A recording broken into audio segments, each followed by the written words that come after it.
Hey guys, Bonehead here again.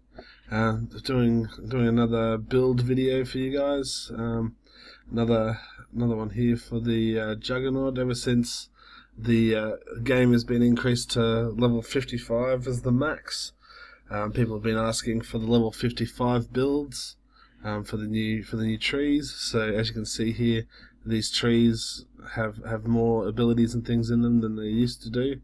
To accommodate for those extra points, and it's all had a bit of a reshuffle and everything. So first one I'm doing out of these new videos is the Sith Juggernaut. Again, as last time, the Sith Juggernaut is a tank sort of spec. Usually if you want to go damage as a Sith warrior, you would take Marauder, but in this case, this build here is mainly for people who have taken Juggernaut because they want to be a tank and things, and they're a bit sick of tanking for a while. They want to try a different build, something that'll give them some good DPS and just have a bit more fun dealing some damage rather than having to worry about tanking for the groups every time. And so I'll get stuck into it. So you can see here 3 trees. Rage is the main tree that I focus on. Vengeance as well is another one for damage. It's very much more focused on on melee attacks and being up close and personal, but I find the combination that you get with the rage of your mobility and being able to hit from range as well on some of the attacks and closing the gap between you very quickly outweighs some of the damage potential of vengeance. So I'll start with the points in the other trees first, and I'll come back to rage at the end. So first thing I pick up in the Immortal tree is Enraged Sunder. 2 points into that. Sundering Assault builds 2 additional rage. So Sundering Assault obviously reduces enemy armor when you hit them with it. So the more armor you reduce on the enemy, the more damage you can do to them. So very good. Next thing on the Vengeance tree, 2 points into Single Saber Mastery. It just gives you a bit more damage on when you're in Shi-Cho form, and Shi-Cho form is the form that we want to have for this build. Shi-En form and things is focusing more on melee damage, and the last form, Suresu form, is a defensive one for tanking. So yes, Shi-Cho form for this one. So 2 points into that to give us some extra force damage. Both points into Stagger, increase the duration of force charges immobilize effect. So yeah, force charge and obliterate are our two main attacks that we're going to be using to catch up to the enemy if they're trying to run away and things, or to initiate the fight. So having them immobilized for longer is very good for that. Improve Sundering Assault as well now, 2 points in there. Reduce the cooldown of Sundering Assault by 3 seconds. So running that is you can actually go through and get your Sundering Assault off, and it builds rage and it actually reduces their armor. This unlocks the next tier, which I get 2 points into Dreadnought. Increase total strength by 6. So strength is the stat that boosts all of the Sith warriors' attacks. So you definitely want to maximize your strength. Same in your gear. All the gear you want to focus on strength gear rather than endurance. So, and that's all the points I put through to the other trees. And now onto the rage tree, which is our main focus of the whole thing. First thing, Malice, all 3 points. Increase force crit chance, so you can get more critical hits with your force attacks. Decimate, increase the damage dealt by Smash and Sweeping Slash, and reduce the cooldown of Smash and Obliterate. So you can see here, Smash and Sweeping Slash are the 2 AoE attacks that you want to use. Smash being the main one, it gets a lot of focus throughout the build on getting damage boosts and things like that. So it ends up being a very good sort of finishing move in your attacks. Next one here, 2 points to Battle Cry. While Shi-Cho form is active, Force Charge and Obliterate will always make the next Force Scream activate at no cost. So yeah, Force Scream is very good, very good damage, and it is at range. So if they get out of melee range as well, you've got that Force Scream. As long as you've used one of your charge-in attacks, it'll activate at no rage, and you don't want to run out of rage when you're fighting as a rage warrior, so that's definitely going to be a good thing to get points onto. Next one here, Payback. 2 points up here. Basically, when you use Unleash, and Unleash is when you get stunned and immobilized, so you can hit Unleashed to break you out of it, and now it'll also heal you 10% of your maximum health, so it keeps you in the fight. Next 2 points, Overpower. So while Shicho form is active, Sundering Assault, Vicious Slash, Force Scream, and things, they have a 100% chance to reduce the cooldown of Smash and Obliterate by 1 second, and Enrage by 2 seconds. So Smash and Obliterate are your main abilities. So as you use your other attacks like the Sundering Assault and Force Scream, you'll actually lower the cooldowns on your Obliterate and on your Smash, so you can drop them more often. So yeah, with these other two on this tier, Strangulate, I don't use Force Choke very much, so I don't really need the cooldown reduced on that.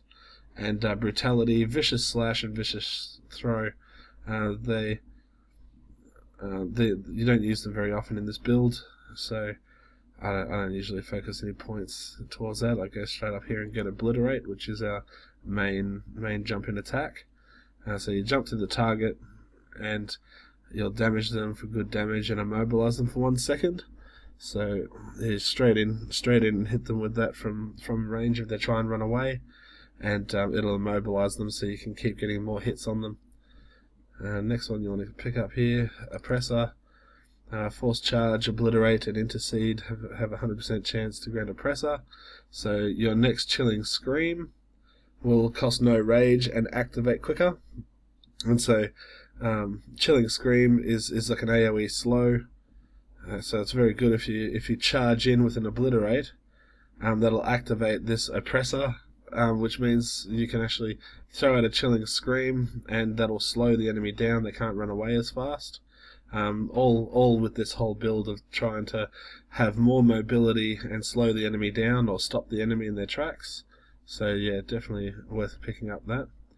Saber Strength, this one here, Vicious Slash and Vicious Throw, like I was saying, I don't really use, but I'll still pick up the 2 points here to get increased damage on my Obliterate. So I'll pick that up there.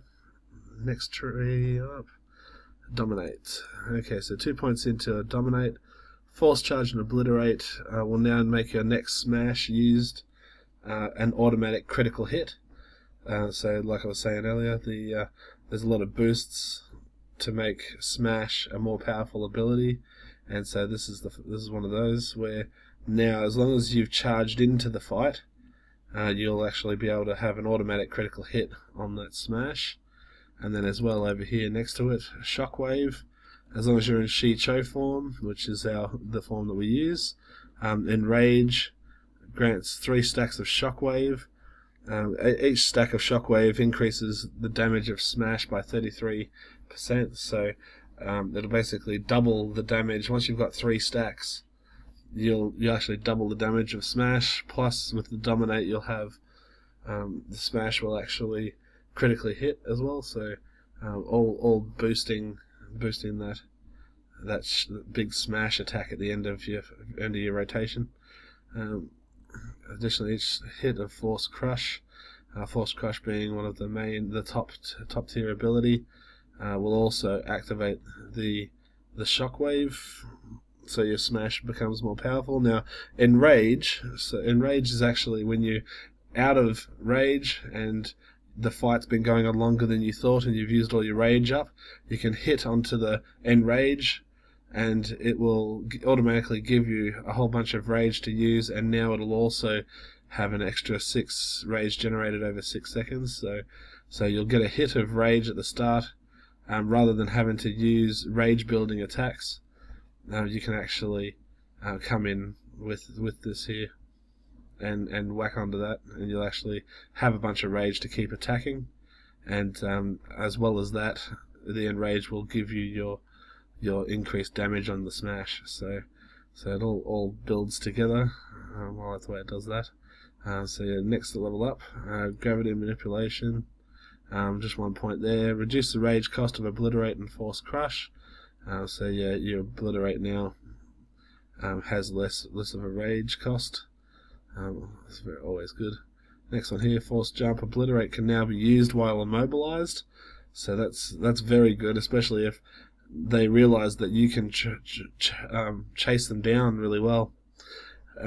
They'll try and immobilize you and stop you, but your obliterate will still jump through the air and get them anyway. So that they can't stop you with that anymore. Next one here, SWTOR Mastery. SWTOR form increases armor penetration. So now this works very well. The SWTOR form, you'll have 30% armor penetration, plus if you've thrown down a Sundering Assault or two under them, you'll have built extra rage for yourself, and you'll actually be reducing their armor, plus you penetrate 30% of their armor already anyway with that. So you're breaking through a lot of their armor and getting a lot of damage down right onto them. Force Lash I don't really worry about. Vicious Slash deals 47. Like I was saying before, Vicious Slash and Vicious Throw I don't really use in this build.